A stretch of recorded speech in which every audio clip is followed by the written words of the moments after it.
Salut les tennis et bienvenue dans cette nouvelle vidéo. Aujourd'hui, on va voir les 4 étapes ou phases de l'apprentissage. Alors, il existerait 4 phases de l'apprentissage, mais quelles sont-elles ces phases? Apparemment, elles sont universelles pour tout le monde, dans tous les apprentissages, que ce soit au tennis, mais aussi que ce soit dans la vie quotidienne, pour apprendre à marcher, pour apprendre un travail, pour apprendre une nouvelle compétence. Donc, c'est valable de manière universelle pour tout. Les 4 phases de l'apprentissage ce sont lesquelles? L'incompétence inconsciente, l'incompétence consciente, la compétence consciente et la compétence inconsciente.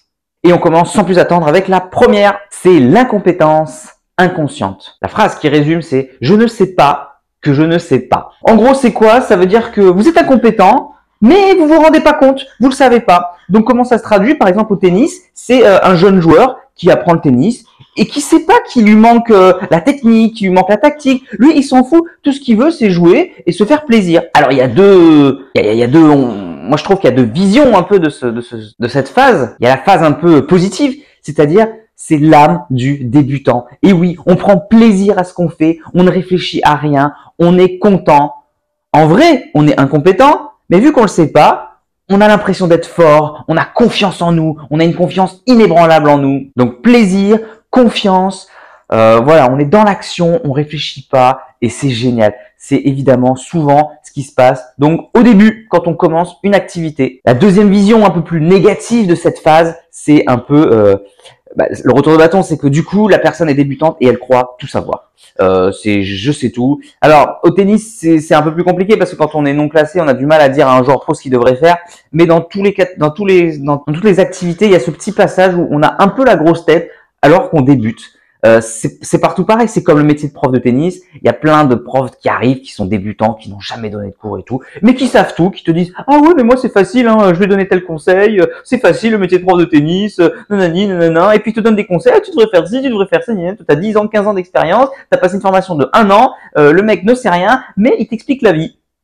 Et c'est à peu près partout pareil. Le débutant qui a fait 3 matchs dans sa vie, qui est 33, et ben il va expliquer au 15-4, oui mais bon, tu devrais prendre plus de plaisir. Moi regarde, je joue pour le plaisir, je m'intéresse pas aux résultats. Et regarde, je joue bien et tout, je progresse et tout. C'est ça la bonne mentalité, c'est ça la bonne attitude.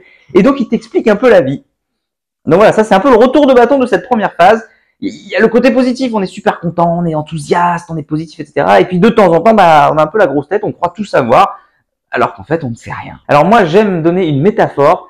Donc dans ma carte du mental à moi, c'est le moment où, en fait, quand on découvre une activité, on découvre des pièces d'or. On est des aventuriers, on marche. Et tout d'un coup, on voit une pièce d'or, on fait « Ah, mais c'est bien ça me plaît !» Et puis finalement, on continue, on en voit une deuxième. Et puis on suit le chemin des pièces d'or. Et on est tout content. On dit « Waouh, c'est génial, je prends du plaisir. Et en plus, je gagne de l'or. C'est super. » Et puis on se dit « Eh ben, il y a peut-être un trésor au bout. Du coup, je vais le suivre. » Et ça va être génial. Du coup, on commence à suivre notre trésor et on commence à marcher. C'est génial. Bon, voilà, cette phase est super intéressante. C'est l'âme du débutant. Donc, on cherche les pièces d'or. On va à la recherche du trésor, une promesse.